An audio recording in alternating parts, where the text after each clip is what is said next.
there, welcome to our channel CTech. In this video, we'll talk about how to encrypt files before uploading to cloud storage. So for this, first of all, here search for Manage BitLocker and click on it to open. Once it is open, now we want to add a BitLocker to drive D. So for this, I will click on Turn on BitLocker. I will select this, use a password to unlock the drive. So here you need to enter a password. Let me enter it first. Okay, so now the password is entered. I will click on Next. So now we have the options of save to your Microsoft account. I will click on this and now click on next.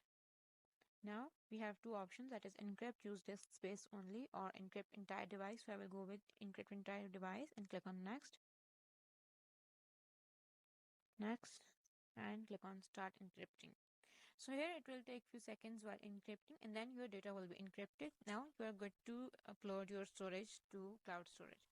This is it for today's video. I hope you like it. If you have any question, please comment down below and do subscribe to our channel. Thank you for watching. Bye.